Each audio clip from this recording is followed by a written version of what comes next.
मेरा नाम सीमा है और मैं वाराणसी में रहती हूँ। उस वक्त मैं 22 साल की थी और ये घटना 2023 की है।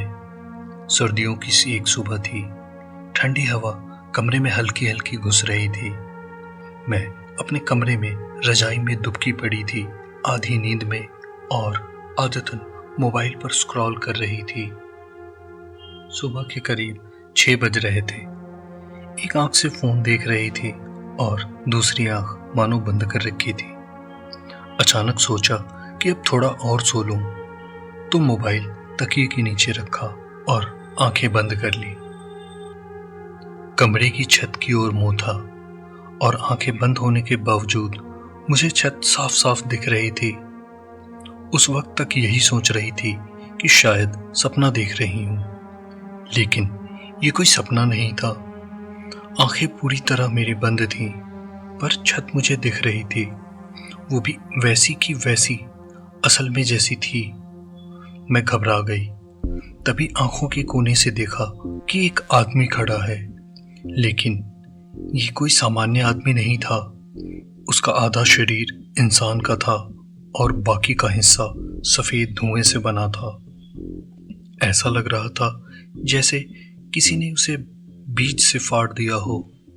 आधा इंसान, आधा कोई और चीज। वो मुझे घूर रहा था। उसकी आंखों में ना कोई भाव था, ना ही डर, बस एक अजीब ठंडी निगाह थी उसकी। मैं हिलना चाह रही थी, चिल्लाना चाह रही थी, लेकिन पूरा शरीर जकड़ा हुआ था। मैं पूरी तरह जाग रही थी। ये कोई सपना नहीं था। मैं अपने दिमाग में खुद को कह रही थी, सीमा उठ, हिल, कुछ कर, पर शरीर जैसे पत्थर बन गया हो। करीब 20 सेकंड तक मैं कोशिश करती रही, लेकिन ना हाथ हिले ना पैर। दिल की धड़कन इतनी तेज थी जैसे सीने से बाहर आ जाएगी। वह जली आत्मा अभी भी मुझे देख रही थी, बिना हिले। फिर अचानक से मुझे झटका लगा और मैं उठ गई। मेरी आंखें खुल गईं और मैं सीधी बैठ गई। पूरे कमरे में सन्नाटा था, न कोई आत्मा, न कोई धुआं, पर दिल की धड़कन अब भी तेज थी और रजाई के अंदर मेरी पीठ पसीने से भीग चुकी थी। अगले दिन मैंने यह बात अपनी मौसी को बताई। वो तांत्रिक विद्या जानती हैं और उन्होंने कहा, ये कोई अधूरी आत्मा थी जिसने तुझ में कुछ कमजोरी देखी और आकर बैठ गई। अगर तूने कुछ और देर हिम्मत ना की होती तो वो तुझ पर हावी हो जाता। उन्होंने अगले ही दिन हनुमान जी की एक खास पूजा करवाई। मेरे कमरे में हनुमान चालीसा का पाठ हुआ। सिंदूर से द्वार पर स्वास्तिक बनाया गया और रजाई में ताबीज रखवाया। उसके बाद 2 हफ्ते तक मैंने हर रात हनुमान चालीसा सुनी और रजाई में सोने से पहले कपूर जलाया। तब जाकर वो डर, वो छवि, वो अजली आत्मा सब धीरे धीरे मिटने लगे।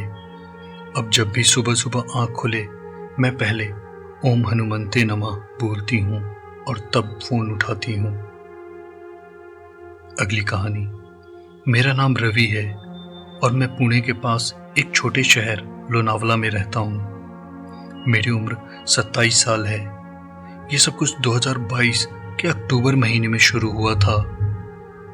मैं कभी भूत प्रेत वगैरह में ज़्यादा विश्वास नहीं करता था। हाँ, हॉरर फिल्में देख लेता था, लेकिन उन्हें बस टाइम पास समझता था मैं। हाँ, कभी कभी महसूस होता था कि कोई चीज़ है आसपास, जैसे कोई मुझे देख रहा है या कोई हल्की सी परछाई सी दिखती है, लेकिन कभी मैंने ज़्यादा ध्यान नहीं दिया इस पर इस बार जो हुआ वो अब तक का सबसे डरावना अनुभव रहा।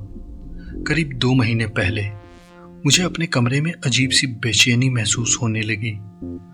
कभी लगता कोई निगाहें गड़ा रहा है, कभी लगता कोई मेरे पीछे से गुजर गया। मैंने सोचा शायद थकावट होगी या दिमाग का वहम भी हो सकता है, लेकिन धीरे धीरे ये सब बढ़ने लगा। मैं अक्सर अपनी आंखों के कोने से छोटी छोटी सफेद रोशनियां का या काले धब्बे जैसा कुछ देखता था। ऐसा लगता जैसे कोई छोटा बच्चा भागते हुए गुजरा हो, लेकिन जब पलटकर देखता तो वहां कोई भी नहीं होता था।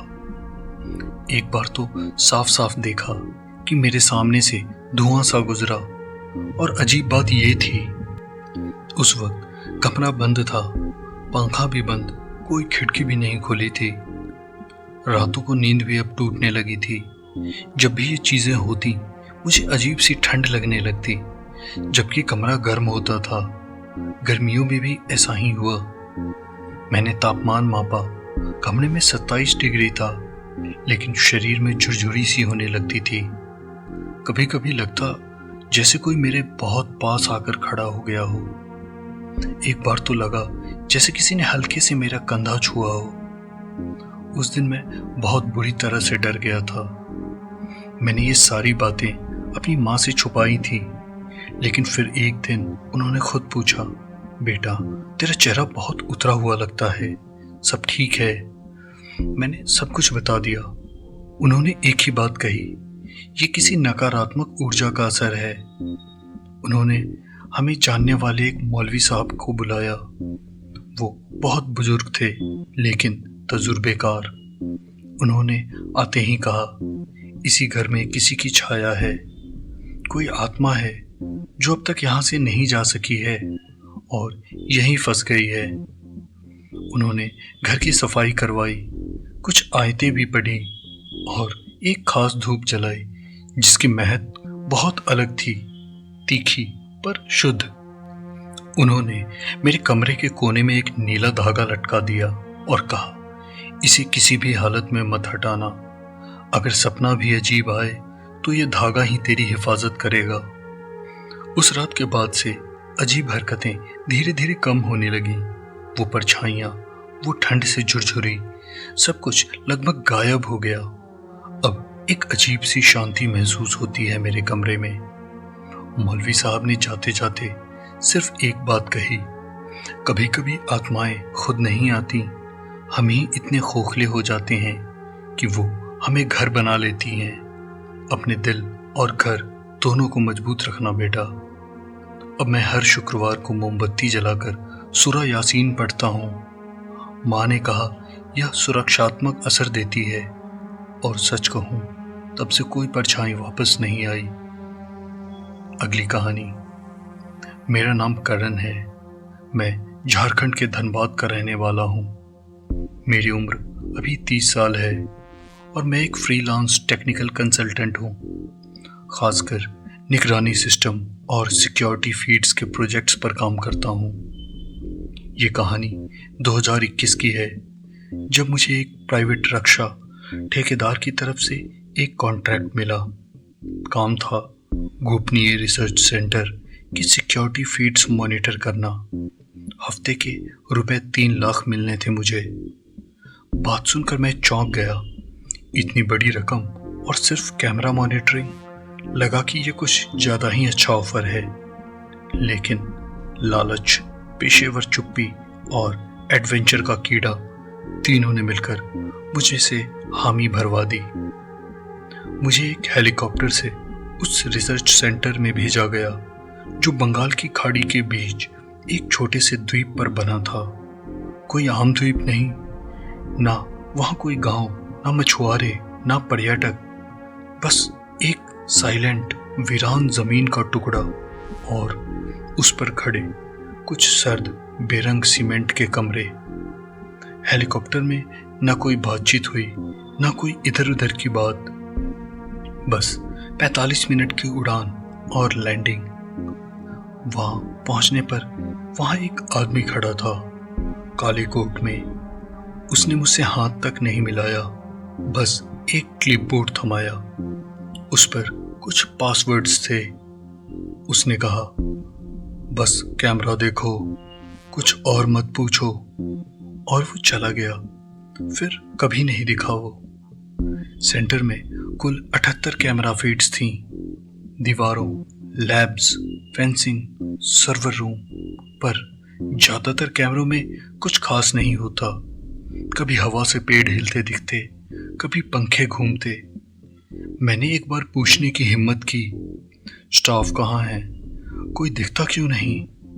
सैटेलाइट फोन पर सिर्फ एक टेक्स्ट आया, आपको उस जानकारी की अनुमति नहीं है। तीसरे दिन तक मैं खुद से बात करने लगा, सिर्फ किसी आवाज की आदत के लिए। पांचवें दिन से मैं कैमरा रूम में ही सोने लगा और 8वें दिन मैंने कैलेंडर देखना ही छोड़ दिया। फिर एक रात 2:46 पर कैमरा 12 अचानक बंद हो गया। ये कैमरा बेसमेंट के तीसरे स्तर पे था, सब लेवल 3।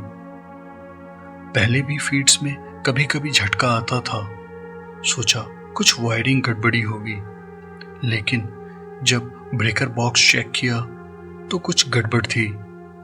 उसमें सब लेवल 3 का कोई जिक्र ही नहीं था।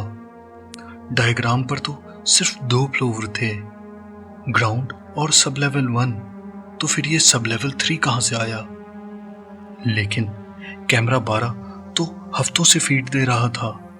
मैंने खुद उस कॉरिडोर को बार बार देखा था, एकदम साफ, खाली, बिना किसी हलचल के। फिर 2:46 पर वो वापस ऑन हुआ, लेकिन अब उस फीड में कुछ और था।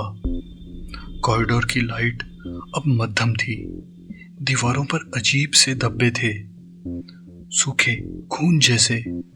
कैमरा के आखिरी छोर पर एक आकृति खड़ी थी, ना हिल रही थी ना कुछ कर रही थी, बस कैमरे की ओर सीधा घूर रही थी। 2 हाथ किनारे लटकते हुए, शरीर बिल्कुल स्थिर, जैसे बेजान हो। मैंने जूम करने की कोशिश की, लेकिन फीड धुंधली हो गई। वो आकृति टस से मस नहीं हुई। ऐसा लगा जैसे वो मेरी ही निगरानी कर रही हो, जैसे मुझे इंतजार था उसका।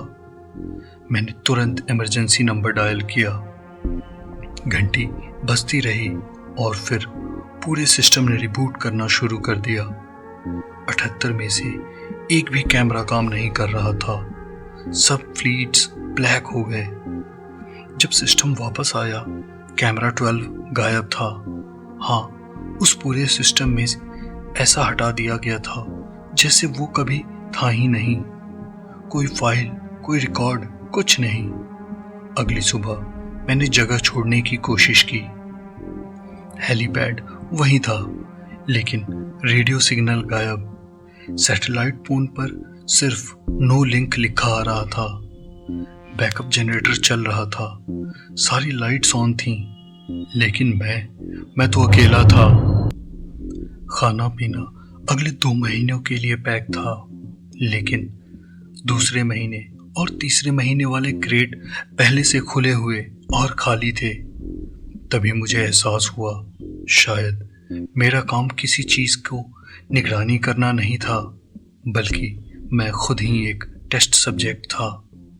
असल में मेरी ही निगरानी की जा रही थी।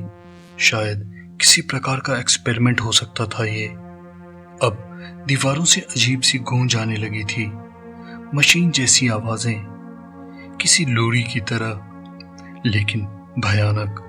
ये आवाजें स्पीकर से नहीं आ रही थी, वो नीचे से आ रही थी, जमीन के नीचे से। अब जब मैं सोता हूं तो एक अजीब कॉरिडोर सपना में आता है, टूटी हुई टाइलें, हल्की लाइट, और उस कॉरिडोर के आखिरी सिरे पर वही आकृति खड़ी रहती है, वही जो कैमरा 12 में थी। वो हिलती नहीं, बस मेरा इंतजार करती है। आज ये कहानी लिखने का साहस इसलिए किया है क्योंकि मुझे लगता है मैं अब इसका हिस्सा बन चुका हूँ।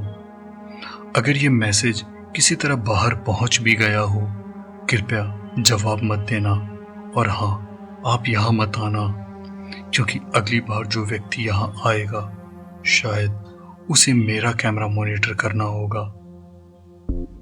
ओके दोस्तों, ये थी आज की कुछ डरावनी घटनाएं। आपको कैसी लगी कमेंट बॉक्स में बताएं। मिलते हैं अगले वीडियो में, तब तक के लिए बाय एंड टेक केयर।